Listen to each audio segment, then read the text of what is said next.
Assalamualaikum warahmatullahi wabarakatuh. Saya Mona Yolanda, dosen di program studi 1 Ilmu Keperawatan, Fakultas Ilmu Kesehatan Universitas Sumatera Barat. Sebelum saya memulai pertemuan, sedikit saya menjelaskan tentang kurikulum vitae saya, di mana saya menyelesaikan pendidikan S1 dan profesioner saya di Universitas Fordeko Bukit Tinggi pada tahun 2011. Kemudian melanjutkan S2 Keperawatan di Universitas Andalas dan tamat pada tahun 2018. Pada kesempatan kali ini saya akan menjelaskan terkait salah satu mata kuliah yang saya ampu. Adapun pemaparan mata kuliah ini adalah wujud kerja bakti saya sebagai seorang dosen dalam pelaksanaan Tridharma Perguruan Tinggi dalam bidang pengajaran. Pada hari ini saya akan mendeskripsikan tentang teknik pengajaran saya dengan menggunakan metode delivery, interaction, dan assessment pada salah satu mata kuliah yang saya ampu, yaitu Keperawatan Jiwa 1, di mana mata kuliah ini memiliki bobot 4 SKS.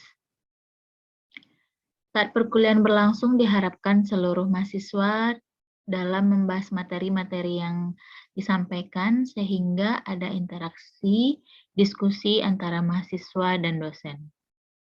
Tugas mahasiswa secara individu, kelompok, di mana mahasiswa membuat asuhan keperawatan jiwa 1 serta mencari artikel terkait topik-topik yang ditugaskan dalam mata kuliah ini. Kemudian mahasiswa membuat laporan asuhan keperawatan, mendiskusikan, mempresentasikan, mendemonstrasikan, dan meroleplaykan terkait asuhan keperawatan yang sudah dikaji.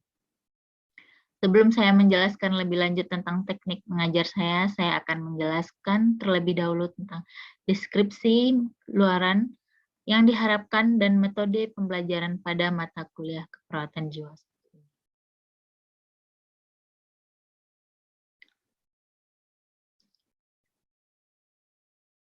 Keperawatan jiwa 1 adalah mata kuliah yang menjelaskan tentang konsep-konsep, prinsip-prinsip, serta tren dan isu kesehatan di dalam keperawatan jiwa. Dalam mata kuliah ini juga dibahas tentang klien sebagai sistem yang adaptif dalam rentang respon sehat jiwa sampai dengan gangguan jiwa. Kemudian ada masalah psikodinamika, terjadinya masalah kesehatan keperawatan jiwa yang umumnya terjadi di Indonesia.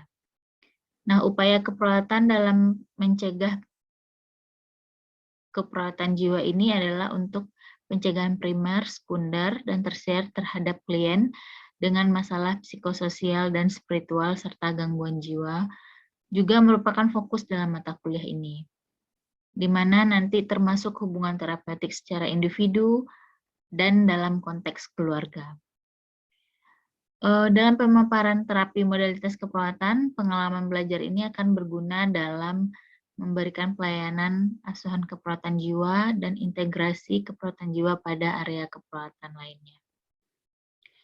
Adapun capaian dari pembelajaran dari mata kuliah keperawatan jiwa ini, yang pertama menganalisa sejarah keperawatan jiwa dan tren isu dalam keperawatan jiwa secara global pada saat ini. Kemudian menganalisis konseptual model dalam keperawatan jiwa termasuk prevensi primer, sekunder, dan tersier. Kemudian menganalisis proses terjadinya gangguan jiwa dalam perspektif keperawatan jiwa, menganalisis peran dan fungsi perawat jiwa, dan kolaborasi interdisiplin ilmu dalam kesehatan dan keperawatan jiwa. Kemudian menerapkan proses keperawatan jiwa, prinsip-prinsip legal etisnya, lintas budaya, dan aspek keperawatan jiwa. Lanjut, yang keenam, menganalisa pelayanan keperawatan jiwa pada situasi bencana, melakukan stimulasi aspek sehat jiwa sepanjang rentang kehidupan, mulai dari ibu hamil, bayi, toddler, prasekolah, usia sekolah, remaja, dewasa, hingga lansia. Kemudian melakukan simulasi ASCAP klien dengan masalah psikologis seperti kecemasan, gangguan konsep diri, kehilangan, ketidakberdayaan, keputusasaan, dan distres spiritual. Kemudian melakukan simulasi asuhan keperawatan klien dengan masalah gangguan seperti risiko perilaku kekerasan, dan harga diri rendah. Untuk bisa mencapai kemampuan tersebut, mahasiswa diberikan topik yang akan dibahas selama 14 kali pertemuan dengan menggunakan media online dan praktek di labor, yang dimana pada masa pandemi ini tetap memenuhi prokes. Berikut topik yang akan dibahas. Yang pertama itu, pada pertemuan pertama, sejarah keperawatan jiwa dan tren isu dalam keperawatan jiwa, global, proses terjadinya gangguan jiwa dalam perspektif keperawatan jiwa. Pertemuan kedua, konsep stres, rentang sehat jiwa, coping. Pertemuan ketiga menjelaskan tentang konseptual model dalam keperawatan jiwa, dalam prevensi primer, sekunder, tersier, serta peran perawat jiwa. Pertemuan keempat itu pelayanan dan kolaborasi interdisiplin ilmu dalam kesehatan dan keperawatan jiwa. Pertemuan kelima yaitu proses keperawatan jiwa. Pertemuan keenam sosiokultur dalam konteks asuhan perawat jiwa.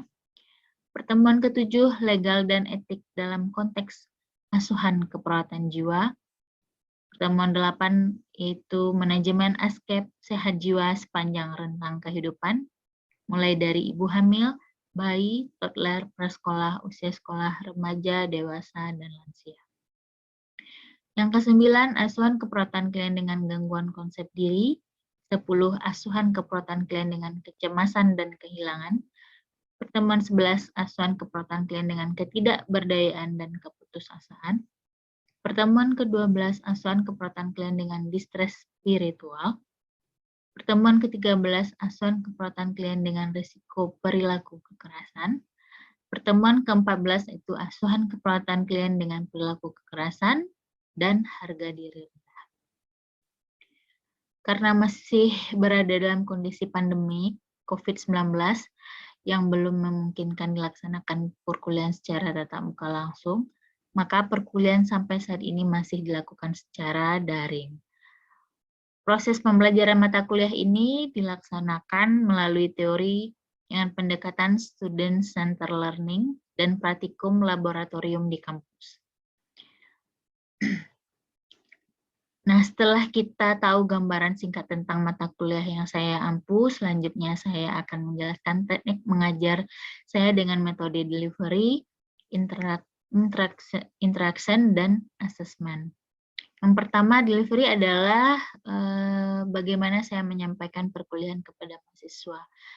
Yang mana ada dua strategi yang saya gunakan. Yang pertama, penyampaian dengan menggunakan referensi textbook dengan membuat PowerPoint untuk dipresentasikan pada saat perkuliahan berlangsung. Sedangkan materi-materi yang telah saya sampaikan, saya akan share melalui WhatsApp group. Textbook yang saya gunakan merupakan buku yang berhubungan dengan keperawatan jiwa sebagai referensinya. Kemudian pembahasan case study di kelas setiap minggunya, saya meminta kepada mahasiswa untuk menyelesaikan studi kasus atau SAP penyuluhan dan membuat sebuah rangkuman pada setiap kelompok, dan prosesnya saya akan acak setiap kelompok. Karena setiap mahasiswa memiliki kesempatan yang sama untuk bisa maju mempresentasikan tugas yang sudah dibikin. Yang kedua adalah interaction. Dalam perkuliahan saya menggunakan beberapa saluran komunikasi di dalam kelas. Saya selalu memotivasi mahasiswa untuk berpartisipasi aktif, untuk bertanya, mengemukakan pendapat atau respon mahasiswa sehingga komunikasi dua arah dapat berjalan dengan baik. Kemudian saya menggunakan media WhatsApp. Jadi saya membuatkan grup mata kuliah sebagai sarana komunikasi saya untuk berdiskusi terkait mata kuliah yang saya ajar, diskusi di luar kelas, serta menggunakan Google Classroom untuk berdiskusi dengan mahasiswa dan memberikan feedback atas tugas-tugas yang disampaikan, dengan mengoreksi tugas-tugas yang dibuat oleh mahasiswa sehingga mahasiswa merasa puas dengan apa yang sudah dikerjakan. Yang terakhir adalah dengan metode asesmen. Bagaimana saya melakukan penilaian kepada mahasiswa pada mata kuliah ini. Di awal perkuliahan saya selalu menyampaikan tentang kontrak perkuliahan yang kita sepakati bersama dengan mahasiswa. Nah, di dalam kontrak perkuliahan tersebut saya memuat bagaimana cara menilai dan bobot penilaian saya terhadap mahasiswa, sehingga mahasiswa bisa membuat strategi pembelajaran agar berjalan lancar, dan mahasiswa diharapkan mendapatkan nilai yang sesuai dengan yang diharapkan. Nah, komponen penilaian terdiri dari kehadiran 10%, UTS itu 25%, ujian akhir semester 30%, tugas 20%, dan praktek 15%. Demikianlah penjelasan tentang salah satu RPS pada mata kuliah yang saya ampu, yaitu Keperawatan Jiwa 1, yang telah saya laksanakan.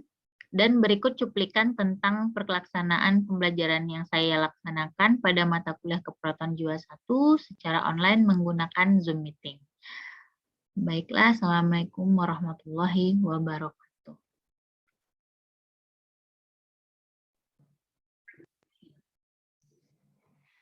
Assalamualaikum warahmatullahi wabarakatuh. Selamat pagi mahasiswa Ibu semua. Hari ini kita melanjutkan perkuliahan Keperawatan Jiwa 1 kita terkait topik asuhan keperawatan dengan resiko perilaku kekerasan.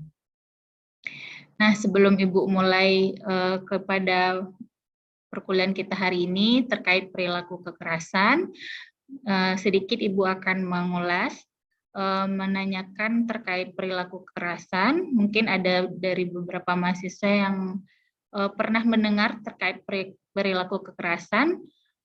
Coba Tiara, apa itu perilaku kekerasan, Tiara?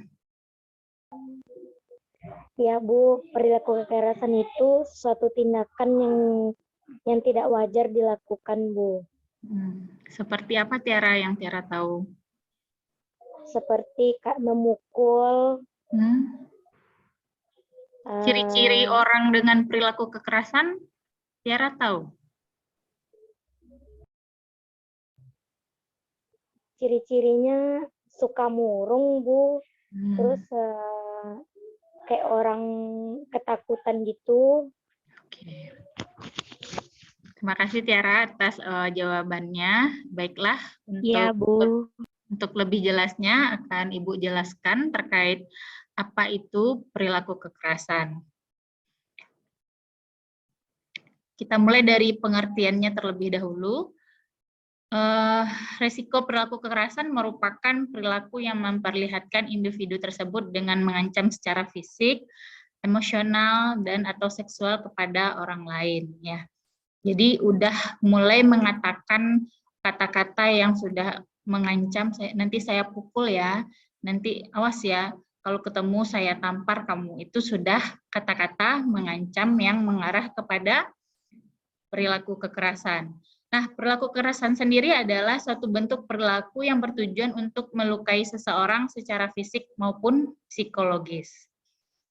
Nah, perilaku kekerasan dapat dilakukan secara verbal dan atau fisik yang diarahkan pada diri sendiri, orang lain, dan lingkungan. Nah, perilaku kekerasan ini tidak hanya terkait pada tindakan yang kayak meninju, menampar ya. Kekerasan secara verbal juga banyak dilakukan pada saat ini, seperti yang kita ketahui adalah bullying ya, dengan mengatai orang secara tidak baik ya, menyudutkan orang, memfitnah ya, membuli, sehingga si orang yang kita kenakan ini sudah mendapatkan perilaku kekerasan itu secara verbal. Bullying juga banyak sekarang kejadiannya di pada umumnya di sekolah ya, baik itu di tingkat SD, di tingkat SMP maupun SMA. Faktor pencetusnya apa? Yang pertama itu ada faktor biologis. Biologis itu ada keturunan, ya, adanya riwayat penyakit gangguan jiwa yang diderita oleh keluarga yang sebelumnya, atau trauma kepala, riwayat penggunaan nafza. Trauma kepala di sini mungkin ada waktu kecil pernah terjatuh sehingga kepalanya mengalami benturan. Itu juga bentuk dari faktor predisposisi atau faktor biologis. Yang harus mahasiswa ingat adalah faktor predisposisi ini adalah kejadian yang telah lalu. Ya, dia kan ada dia faktor predis dan presipitasi. Kalau predis ini kejadiannya lebih dari 1 tahun. Ya, kalau presipitasi itu pencetus yang dekat-dekat ini, misalnya 2 bulan terakhir, 1 bulan terakhir, seperti itu ya. Nah, lanjut. Faktor predisposisi yang lain adalah status nutrisi pasien. Nah, sering mengkonsumsi makanan dan minuman yang dapat merusak metabolisme tubuh dan mengganggu peredaran darah seperti junk food, ya, pola hidup yang tidak sehat, adanya riwayat malnutrisi, ya, kekurangan gizi seperti itu. Itu juga sangat membantu mencetus si gangguan jiwa tadi. Kemudian ada paparan terhadap racun. Di sini salah satunya adalah penyalahgunaan zat narkotika. Kenapa orang yang dengan menggunakan nafza itu sering melakukan perilaku kekerasan, ya, sering juga melakukan risiko perilaku kekerasan dengan mengancam, ya. Kalau kehendaknya tidak terpenuhi, ya, seperti dia saat kecanduan butuh obat, ya, tetapi uang tidak ada, minta uang ke orang tua tidak dikasih, lah muncullah sifat maladaptif dia dengan mengancam. Kalau ibu tidak ngasih, nanti saya akan pukul, ya, saya akan bunuh, dan berani juga mengancam untuk membunuh. Kemudian perokok berat, polusi udara yang terlalu tinggi, adanya riwayat keracunan, terpapar merkuri atau insektisida dan lain-lain. Jadi terpapar merkuri yang terlalu banyak juga tidak baik untuk keadaan tubuh, seperti itu ya. Jadi pada anak-anak ibu juga diingatkan kembali untuk membeli skincare ya, jangan menggunakan merkuri yang banyak, ya, hindarilah yang merkuri-merkuri. Kemudian ada faktor psikologis. Nah, kita lihat dari intelijensinya. Kejadian masa lalu, ya, itu juga masuk kepada psikologis. Di sini kita lihat adakah kejadian yang memang mengganggu psikis pasien yang terjadi jauh sebelum dia terkena gangguan jiwa. Nah, seperti apa itu, Bu? Misalnya, dia waktu kecil pernah mendapatkan perilaku kekerasan seksual, ya.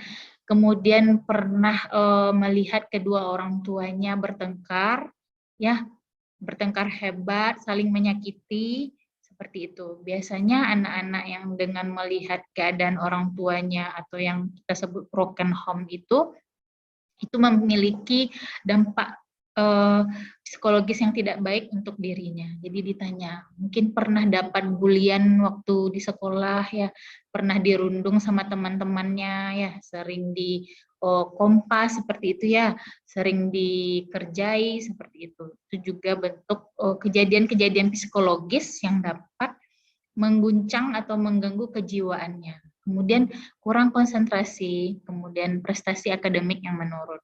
Itu juga diperhatikan. Nah, keterampilan verbal kita lihat di sini untuk menggali, untuk mengkaji, ya, ketidakmampuan berkomunikasi secara optimal, komunikasi cenderung dibesar-besarkan. Kemudian kesulitan untuk mengungkapkan, mengkonfrontasikan kemarahan secara verbal. Ada riwayat penyakit yang mempengaruhi fungsi bicara. Biasanya orang yang memiliki risiko perilaku kekerasan ini tidak mampu menyampaikan marahnya dengan baik. Ya, maka itu kita di asuhan keperawatan nanti ada salah satu strategi komunikasi kita adalah menyampaikan marah dengan baik, ya, seperti itu. Nah, di moral kita lihat moral mempengaruhi hubungan individu dengan lingkungan. Kemudian hal yang bertentangan dengan norma yang dimiliki dapat menimbulkan kemarahan yang dimanifestasikan dengan moral dan rasa tidak berdosa. Kita lihat lagi dari kepribadian pasien dengan RPK tadi. Sangat pecemburu, posesif, dan kaku. Kemudian obsesif dalam kekuasaan serta narsistik, tertutup, agresif, dan mudah tersinggung. Nah, Ibu harapkan mahasiswa tidak ada berkepribadian seperti ini ya. Jadi adanya kepribadian yang agresif, tertutup, mudah tersinggung, itu dapat memicu nanti adanya risiko perilaku kekerasan. Tersinggung sedikit, marah. Ya, kalau udah marah-marah nggak jelas kan itu udah masuk kepada risiko perilaku kekerasan. Orang yang tidak mampu mengendalikan marahnya dengan baik itu satu saat akan memuncak dan dapat menimbulkan perilaku kekerasan. Benar, Nada? Iya, Bu. Nah, jadi nih sangat pencemburu. Jadi nanti kalau milih pasangan jangan yang pilih cemburu boleh ya, tapi kalau terlalu pencemburu jatuhnya malah posesif, segala sesuatu yang dilakukan pasangan tidak dibolehkan, akhirnya muncullah nanti apa? KDRT, seperti itu ya.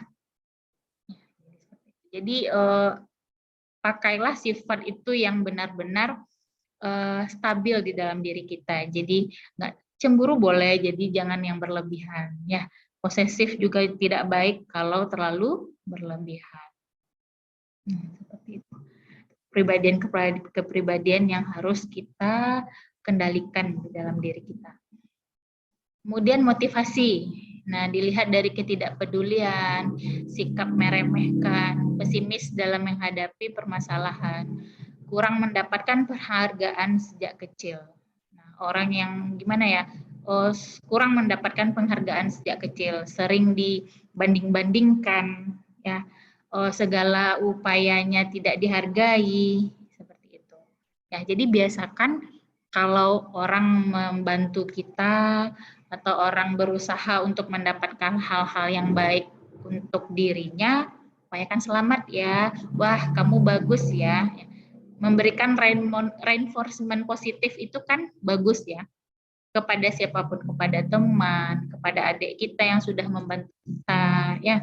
Dengan kalau udah salah adik baru nampak, kalau yang kebaikan yang dia lakukan tidak nampak, seperti itu. Ini kakak-kakak nih seperti itu ya, jiwa-jiwa pemimpin kakak-kakak seperti itu. Jadi harus tetap memberikan motivasi ya kepada orang yang berisiko perilaku kekerasan. Kemudian kita lihat sosiokultural. Pembelajaran sosial yang membenarkan perilaku kekerasan, yang pertama itu ada korban kekerasan, ada kontrol sosial yang kurang. Pembenaran perilaku kekerasan ini adalah kontrol sosial yang kurang. Jadi tidak adanya yang menengahi di tengah-tengah permasalahan orang yang berperilaku kekerasan. Itu butuhnya ada kontrol sosial yang bisa menengahi orang-orang yang dengan perilaku kekerasan. Nah, yang Ibu jelaskan tadi, faktor presipitasi yang berlangsung lebih kurang 6 bulan terakhir. Ya, jadi itu bedanya ya. Nanti kalau mahasiswa mengambil kasus, melakukan pengkajian, harus jelas nih faktor predisnya apa saja, faktor pencetus 6 bulan terakhir apa saja. Presipitasi dapat bersifat faktor eksternal maupun internal dari individu. Nah, seperti itu. Yang eksternal bisa jadi udah sehat, ya, mungkin dia kembali jatuh, atau minum obat yang sudah putus. Tidak melanjutkan kembali minum obatnya. Nah, misalnya ini di faktor biologi. Kita lihat dalam 6 bulan terakhir mengalami penyakit infeksi otak atau trauma kepala yang mengakibatkan lesi frontal, temporal, limbik, sehingga terjadi ketidakseimbangan dopamin dan serotonin neurotransmitter. Dopamin ini kan menimbulkan efek bahagia, ya. Jadi kalau tidak terjadi keseimbangan di dalam otak, muncullah kembali hal-hal yang mengganggu dalam dirinya sehingga gangguan jiwa tadi, hal-hal yang menyebabkan risiko perilaku kekerasan itu muncul lagi. Nah, dalam 6 bulan terakhir terjadi gangguan nutrisi, ditandai dengan penurunan berat badan, rambut rontok, ya, anoreksia, bulimia nervosa yang berdampak pada pemenuhan glukosa di otak dan dapat mempengaruhi fisiologi otak, terutama bagian kognitifnya. Jadi mempengaruhi, jadi kalau makanan yang kita makan itu juga mempengaruhi nutrisi untuk otak kita. Ya. Jadi itu diharapkan nutrisi yang baik sehingga kita juga berpikirnya dengan baik ya. Jadi fungsi kognitif ini dapat berjalan dengan bagus. Kemudian sensitivitas biologi, di sini ada putus obat atau mengalami obesitas, kecacatan fisik, kanker, dan pengobatannya yang dapat menyebabkan perubahan penampilan fisik. Nah, jadi putus obat juga perlu kita kaji pada saat melakukan pengkajian. Kemudian ada paparan terhadap racun, misalnya CO2 dan asbestosis yang dapat mempengaruhi metabolisme di otak sehingga mempengaruhi fisiologis otak. Jadi hindari terpaparnya dengan racun. Nah, kita lihat di faktor psikologisnya. Dalam 6 bulan terakhir terjadi trauma sehingga mempengaruhi kemampuan dalam memahami informasi atau mengalami gangguan persepsi dan kognitif. Mungkin ada hal-hal yang pernah terjadi di masa lalu, muncul lagi di ingatan si penderita, seperti itu. Ya, mungkin sudah lama tidak melihat pertengkaran orang tua, tiba-tiba muncul lagi di depan mereka pertengkaran orang tuanya. Keterampilan verbal, tidak mampu komunikasi, terlihat gagap dalam menyampaikan sesuatu, mengalami kerusakan yang mempengaruhi fungsi bicara. Kita lihat tinggal di lingkungan keluarga yang broken home, konflik, atau tinggal dalam lingkungan dengan perilaku sosial yang tidak diharapkan. Seperti Ibu bilang tadi ya, muncul lagi keadaan broken home yang masa lalunya, muncul lagi di 6 bulan terakhir kehidupan si pasien tadi. Kemudian ada konsep diri. Ada bagian tubuh yang tidak disukai, misalnya harga diri rendah, adanya perubahan penampilan fisik, ideal dirinya, di mana harapan terhadap dirinya sudah mulai rendah, ya, tidak realistik, gangguan pelaksanaan peran, di sini ada konflik peran ganda, ketidakmampuan menjalankan peran, tuntutan peran tidak sesuai dengan usia, ya. Jadi, nah kita sebagai anak harus tahu nih, ideal diri kita apa, harapan terhadap diri kita apa. Ya, kita mau jadi anak yang berbakti kepada orang tua dengan menyelesaikan kuliah tepat waktu, ya, itu bentuk harapan terhadap diri kita. Nah, mungkin di dalam perjalanannya ada nanti gangguan pelaksanaan peran, ya, konflik peran ganda. Mungkin sebagai anak yang seharusnya tugasnya di masa-masa saat ini adalah untuk kuliah, ya, mungkin dituntut juga untuk mencari uang membantu orang tua, seperti itu. Mungkin orang tua perempuannya sudah meninggal, jadi peran gandanya di rumah juga harus dilaksanakan ya sebagai pengganti orang tua, ya, sebagai kakak tertua harus bekerja membantu kegiatan di rumah tangga. Atau peran yang tidak sesuai dengan usianya. Yang seperti Ibu bilang tadi, mungkin dalam usia sekarang belum saatnya untuk mengolah atau bekerja, ya.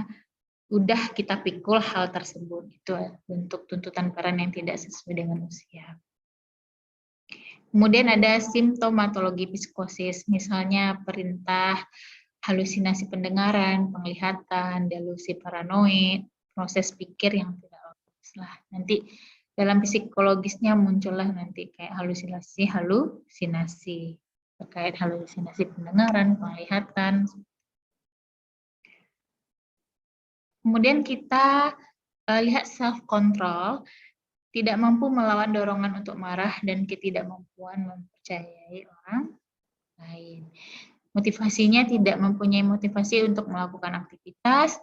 Kita lihat dari kepribadian, orangnya mudah kecewa, mudah putus asa, kecemasan yang tinggi sampai menimbulkan panik.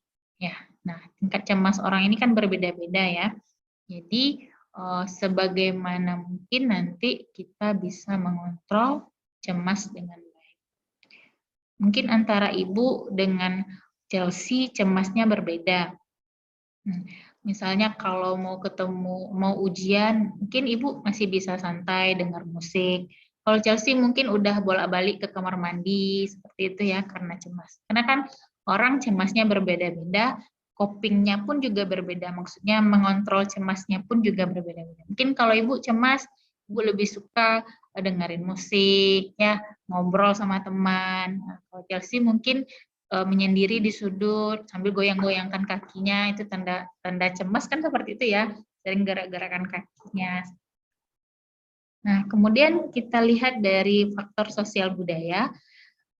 Di usia kita lihat dalam 6 bulan terakhir mengalami ketidaksesuaian tugas perkembangan, di mana dengan usia atau terjadinya perlambatan dalam penyelesaian tugas perkembangan atau regresi tahap perkembangan sebelumnya. Nah, kita lihat pada tahap perkembangan. Nah, di usia remaja harusnya kita mengapa? Apa tugas kita? Ya, jadi dirunut kembali apa itu tugas pada usia remaja. Nah, kalau ada bagian-bagian dari tugas remaja tidak terpenuhi, itu berarti tidak sesuai dengan perkembangannya. Kemudian kita lihat dari gender. 6 bulan terakhir alami ketidakjelasan identitas dan kegagalan peran gender. Model peran negatif. Nah, mungkin hal yang dilakukan kegiatan yang biasanya dilakukan perempuan juga dilakukan oleh laki-laki. Dilihat dari pendidikan, dalam 6 bulan terakhir mengalami putus sekolah dan gagal sekolah. Ya, putus sekolah dan gagal sekolah ini banyak mencetuskan seseorang bisa melakukan hal-hal yang bertindak di luar perilaku adaptif. Biasanya yang kumpul-kumpul nanti kumpul-kumpul di warung, lihat orang yang sekolah, nanti diajak teman-teman yang masih sekolah untuk melakukan tawuran. Ya, juga banyak kasus ya orang yang dengan melakukan tawuran, ternyata ada beberapa dari komplotannya itu yang sudah gagal sekolah atau putus sekolah yang ikut memancing ke keributan. Kemudian pekerjaan. Kita lihat pekerjaan stressful-nya dan beresiko atau tidak bekerja. Atau orang yang kena PHK. Kena PHK, nyampe rumah, uang tidak ada, istri rengek-rengek minta uang belanja, anak rengek-rengek minta uang jajan, timbullah kekalutan di dalam diri sehingga muncul resiko perilaku kekerasan. Kan banyak terjadi seperti itu ya. Salah satunya memang ekonomi yang menyebabkan banyaknya muncul terjadi perilaku kekerasan atau KDRT yang paling banyak kita dengar ya di rumah tangga. Nah, ekonomi atau pendapatan, hubungan yang kuat antara skizofrenia dan status sosial ekonomi yang rendah. Ya, karena status sosial ekonomi yang rendah banyak memicu, salah satunya adalah resiko perilaku kekerasan, hubungan sosial yang tidak baik, sering menyendiri, ya karena kita ibaratnya kita miskin, tidak memiliki pekerjaan, mulai muncul harga diri rendah. Ya banyak ya, harga diri rendahnya ada, karena harga diri rendah, sedikit orang yang ngomong apa terkait masalah-masalah ekonomi, kita mudah tersinggung, mudah marah, ya. Sehingga nanti muncullah perilaku yang dapat menyakiti diri sendiri mungkin atau orang lain. Kemudian status sosial, tunawisma dan kehidupan isolasi, tidak mempunyai sistem pendukung yang menarik diri. Ya, tunawisma atau gelandangan, ya tidak memiliki kehidupan isolasi yang baik, tidak mempunyai sistem pendukung dan menarik diri dari orang banyak lingkungan. Kemudian agama dan keyakinan. Di sini tidak bisa menjalankan aktivitas keagamaan secara rutin, terdapat nilai-nilai sosial di masyarakat yang tidak diharapkan. Kemudian kegagalan dalam berpolitik. Nah, kegagalan dalam berpolitik dapat juga memicu gangguan pada skizofrenia. Ya. Banyak yang kita lihat orang yang gagal berpolitik ujung-ujungnya mengalami masalah pada diri, ya, sering menyalahkan diri, sehingga muncullah nanti risiko perilaku kekerasan, harga diri rendah, kemudian mengisolasi diri sendiri, dan ujung-ujungnya dirawat di rumah sakit jiwa. Banyak ya, kayak apa ya, kayak meme-meme yang kita dengar di luar. Nah, habis ada pencalonan, pemilihan ya. Kalau yang gagal nanti rumah sakit jiwa penuh ya.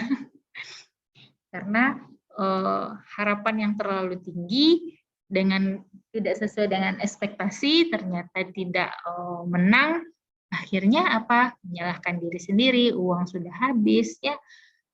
Jadi terjadilah gangguan-gangguan maladaptif pada diri sehingga muncullah perilaku-perilaku yang mengarah kepada gangguan jiwa.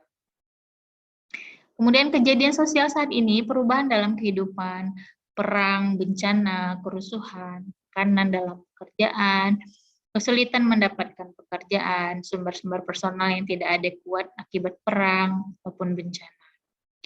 Kemudian kita lihat peran sosial dalam 6 bulan terakhir, ada nggak dia mengisolasikan diri, diskriminasi dan praduga negatif, ketidakmampuan untuk mempercayai orang lain. Kita lihat 6 bulan terakhir sama siapa saja dia bersosial atau berhubungan, ya, di rumah dekatnya dengan siapa. Nah, ada nggak sebelumnya mendapatkan diskriminasi di tempat kerja mungkin, ya, di sekolah kita lihat. Kemudian ketidakmampuan untuk mempercayai orang lain. Orang yang dengan tanda-tanda skizofrenia biasanya tidak mampu untuk mempercayai orang lain. Mungkin kalau di rumah dia hanya percaya pada satu orang saja.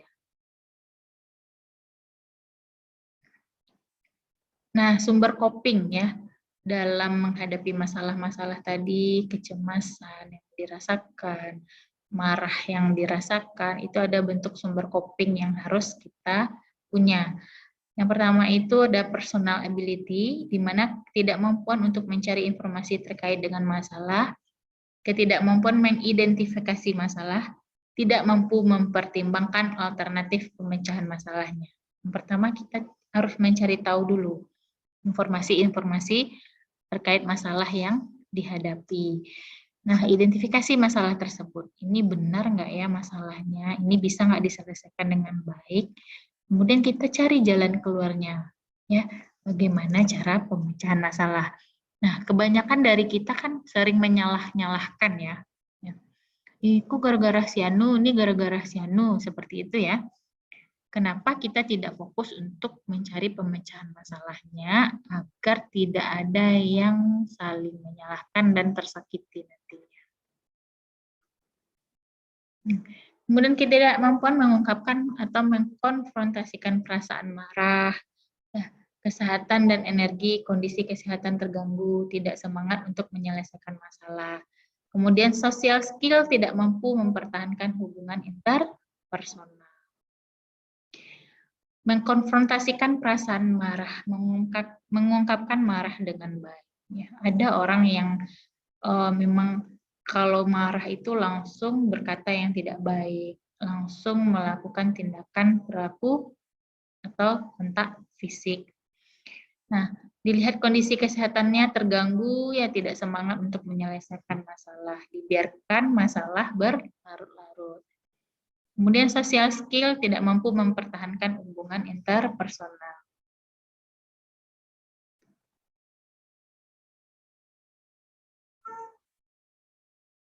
Pengetahuan tidak mempunyai pengetahuan dalam pemecahan masalah secara asertif dan intelijensi, kurang dalam menghadapi stresor, identitas ego yang tidak adekuat.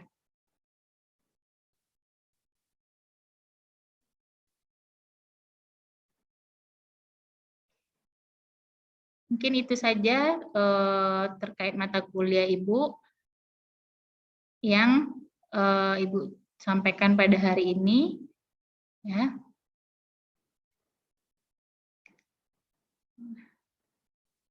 Sekilas tentang tanda dan gejala sebelum Ibu tutup ya. Nanti mahasiswa akan mengelompokkan data subjektif dan data objektif terkait tanda-tanda dengan risiko perilaku kekerasan. Ya, data objektif yang biasa kita lihat dari orang yang marah itu adalah wajahnya yang memerah, pandangan tajam, mengatupkan rahang, mengepalkan tangan, bicara kasar, suara tinggi, menjerit atau berteriak, mondar-mandir. Ya. Nah, yang perlu kita lihat lagi adalah pohon masalah. Jadi biasanya orang yang dengan berisiko perilaku kekerasan itu dimulai dari halusinasi, adanya hal-hal yang membisikkan, ya, atau yang terdengar, yang dilihat, yang dibisikkan kebanyakan orang yang dengan perilaku kekerasan, di mana yang dia dengar itu seolah-olah menyuruh dia untuk bersikap atau untuk melakukan perilaku kekerasan, misal menyuruh memukul, ya, menyuruh membunuh, seperti itu. Dari risiko perilaku kekerasan muncul nanti masalah perilaku kekerasan.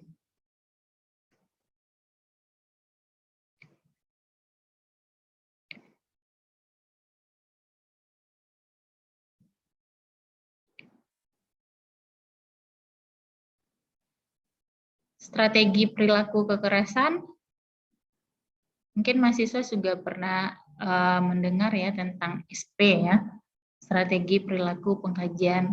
Yang pertama itu latihan nafas dalam dan memukul kasur bantal. Ya, jadi